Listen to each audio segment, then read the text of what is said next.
Je m'appelle Chloé Dubois, j'ai 32 ans et je vis à Lyon. Pendant des années, j'ai travaillé dans un secteur hautement réglementé, un enfer administratif où la minutie était reine. Mon ancienne supérieure, une certaine Karine Moreau, une femme dont l'incompétence était surpassée seulement par son arrogance, avait pour habitude de négliger les règles, prenant des décisions hâtives et dangereuses, le tout avec un sourire narquois. J'ai essayé à maintes reprises de la faire raisonner, de signaler ses agissements à la hiérarchie.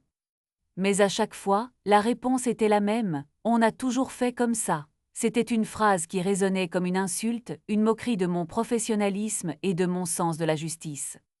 Après 3 tentatives vaines, épuisé par ce système corrompu, j'ai démissionné. Je ne voulais pas être complice de ces manœuvres illégales, voir mon nom associé à cette entreprise véreuse.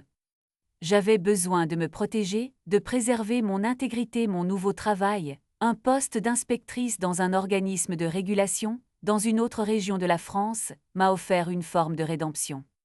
Je pouvais enfin appliquer les règles, veiller au respect des lois et sanctionner les entreprises malhonnêtes. Ironie du sort, le destin, ou peut-être la justice, m'a offert une occasion de régler mes comptes avec Karine. 5 années se sont écoulées depuis mon départ. Des plaintes de consommateurs, de sérieuses infractions, ont conduit à une inspection minutieuse de l'entreprise de Karine. Et devinez quoi? J'ai été choisie pour mener cette enquête. J'ai ressenti un frisson étrange, un mélange d'excitation et de satisfaction. Le karma, semblait-il, avait un sens aigu de l'humour. Pendant 4 semaines, j'ai plongé dans les archives de l'entreprise de Karine, passant au crible chaque document, chaque transaction. J'ai retrouvé mes anciens rapports, mes plaintes adressées à sa hiérarchie, et j'ai décelé les mêmes pratiques illégales, les mêmes manœuvres frauduleuses. Karine n'avait rien changé. Elle continuait de prendre des risques inconsidérés, jouant avec la loi comme un enfant joue avec des allumettes. Chaque dossier que j'examinais était une confirmation de son incompétence, une preuve de sa culpabilité.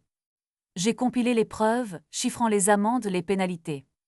J'ai senti une satisfaction sourde grandir en moi, une douce vengeance se déroulant lentement, inexorablement. J'ai préparé un dossier implacable.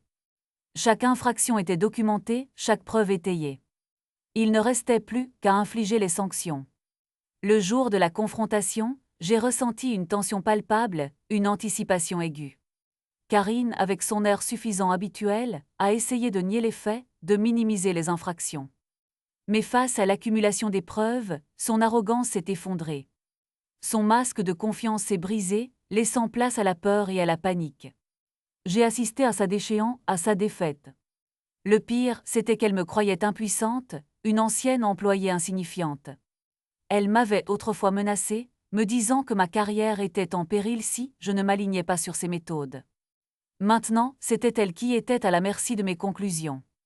Il n'y a pas eu de cris, pas de larmes, simplement un silence lourd, assourdissant, un silence qui résonnait plus fort que n'importe quel cri de rage. Elle ne pouvait pas nier la réalité impitoyable des preuves. L'entreprise de Karine a écopé d'une amende considérable, une sanction qui pourrait la mettre à genoux. Mais mon travail ne s'est pas arrêté là. J'ai ensuite formé son personnel, ces personnes qui subissaient sa tyrannie.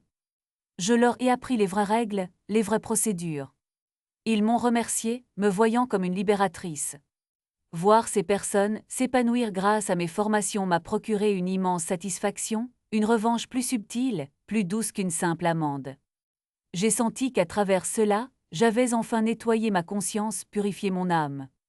La véritable vengeance n'était pas la punition, mais la restauration de la justice. Et là, un étrange sentiment de satisfaction m'a envahi, une satisfaction bien plus gratifiante que je ne l'aurais jamais imaginé. Le sentiment de justice rendue était bien plus satisfaisant que je ne l'aurais jamais cru possible. Et ce sentiment, c'est une satisfaction qui perdure à ce jour.